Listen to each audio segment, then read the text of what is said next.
যত ইলেকশন কাছে আসবে তত বাড়বে, এটা তো নিয়ে সাধারণ মানুষও জেনে গেছে। এটার জন্য আর এটার জন্য উত্তরের অপেক্ষা রাখছে না। এবং যত বেশি করবে তত বেশি লোককে ভুল বোঝাতে সুবিধে হবে। তো এগুলো রেজাল্ট তো কিছু হয় না, দেখা তো গেছে যে ইলেকশন আসলে এদের তৎপরতা বেড়ে যায় এবং আবার 5 বছর চুপ থেকে আবার তৎপরতা বাড়ে প্রত্যেকটা নির্বাচনের সময়। তো সেই জন্য এটা অনেক বেশি পলিটিক্যালাইজ এবং পলিটিক্সের জন্যে যে হচ্ছে সেটা সাধারণ মানুষও বুঝছে এবং সেটা আমরা ভোট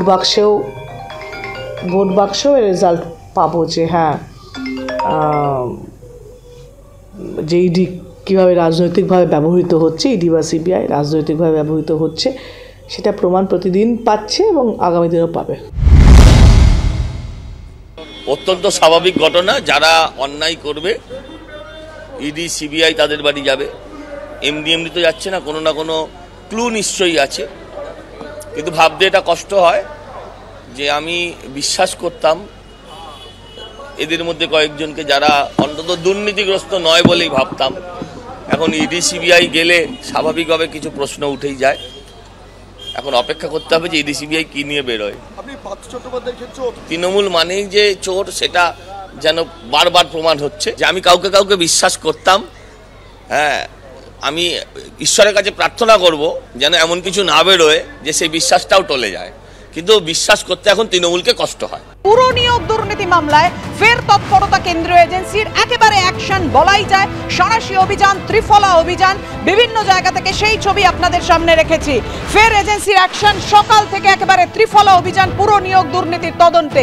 ইডির ত্রিফলা অভিযান, 105 বিবি গাঙ্গুলি স্ট্রিট, তাপস রায়ের বাড়িতে হানা দেয় আজকে ইডি। মন্ত্রী সুজিত বসুর বাড়িতে ইডির হানা। সুজিত বসুর বর্তমান ঠিকানা এবং সুজিত বসুর পুরনো বাড়ি। দক্ষিণ দমদম পুরসভার প্রাক্তন ভাইস চেয়ারম্যান সুজিত বসু, তার বাড়িতে যেমন হানা দেয় আজকে ইডি, অন্যদিকে আপনাদের জানাই উত্তর দমদম পুরসভার প্রাক্তন চেয়ারম্যান সুবোধ চক্রবর্তীর বাড়িতেও হানা।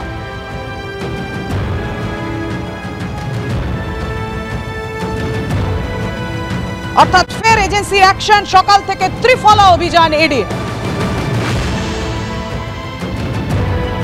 আর এই দুর্নীতির গোলকধাঁধা বারবার যে ছবি সামনে এসেছে, একাধিক হেভিওয়েট নেতা, মন্ত্রী, বিধায়ক যারা ইতিমধ্যেই জেলে রয়েছেন এবং মাননীয় বিচারপতিরা বারবার প্রশ্ন তুলেছেন যে কেন্দ্রীয় এজেন্সি পৌঁছতে পারবে, একেবারে সুরঙ্গের শেষে আলোর খোঁজ কি তারা আনতে পারবে, কবে আনতে পারবে?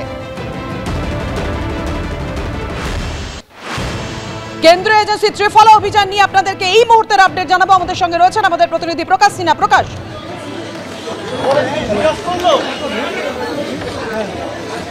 দেখো আমরা দেখতে পাচ্ছি সিবিআই এর গোয়েন্দারা যারা সকাল থেকেই সুজিত বসুর যে পৈতৃক বাড়ি সেই বাড়িতে তল্লাশি অভিযান চালাচ্ছিলেন, তারা কিন্তু পৈতৃক বাড়ি থেকে বেরিয়ে যাচ্ছেন এবং সঙ্গে রয়েছেন সুজিত বসুর ছেলেকে নিয়ে তারা কিন্তু এখান থেকে পৈতৃক বাড়িতে সকাল থেকে যে তল্লাশি অভিযান চলছিল সেখান থেকে বেরিয়ে যাচ্ছেন এবং আমরা দেখতে পাচ্ছি প্রায় law prevail its own course. Thank you.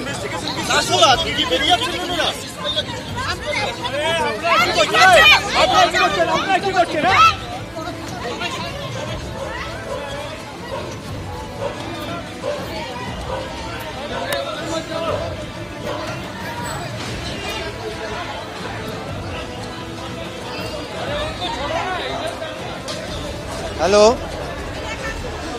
সবাই শান্ত।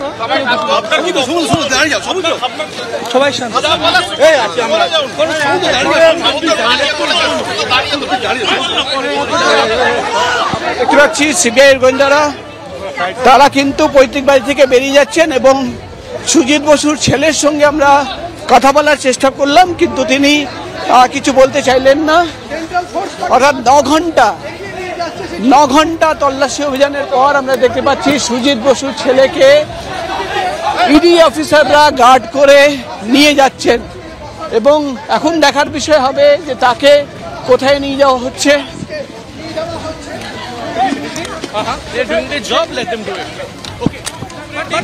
But why do you think that they have came for the search? What do you think? Why they came for the search? क्यों आए ये लोग? Let the investigation go on. We will come up at appropriate time we will come up with all your questions. Thank you so much. আপনাকে কোথায় নিয়ে যাচ্ছে? আপনারা দেখতেই পাবেন কোথায় যাচ্ছে।